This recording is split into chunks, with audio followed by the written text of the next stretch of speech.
ময়দার বিস্কুট তৈরি করার জন্য আমরা প্রথমে ময়দা নিয়ে নিয়েছি। এবার এতে গুঁড়ো করা চিনি দিয়ে দেবো।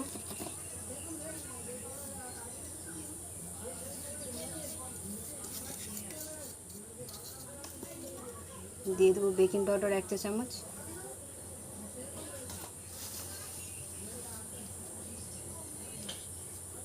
খাবার সোডা 1 চামচের হাফ,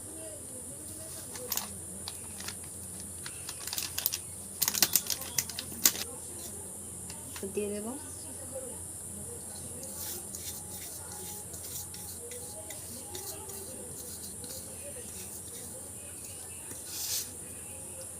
চামচ লবণ।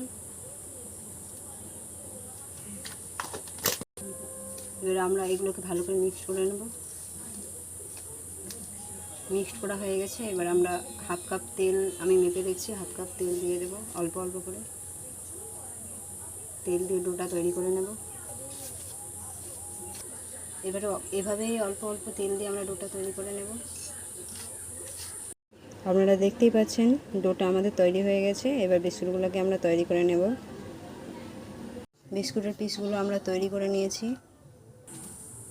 আমরা একটা বাটিতে ডিম এবং চিনি নিয়ে নিয়েছি, এটা বিস্কুটের উপরে দিয়ে দেবো যাতে বিস্কুটটা দেখতে খুব সুন্দর হয়।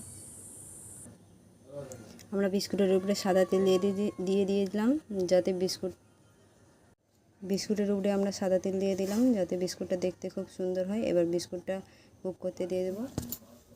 কড়াই বালি দিয়ে দিলাম, বালিটা গরম হয়ে গেছে। এবার বালির উপরে বিস্কুটটা বসিয়ে দেব। বিস্কুটটা আমরা কুক করতে বসিয়ে দিয়েছি।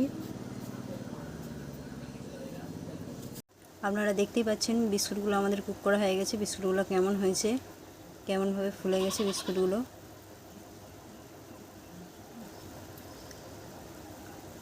আমাদের রেসিপি যদি তোমাদের ভালো লেগে থাকে লাইক, কমেন্ট, শেয়ার এবং সাবস্ক্রাইব করতে ভুলবেন না। দেখা হবে পরের ভিডিওতে।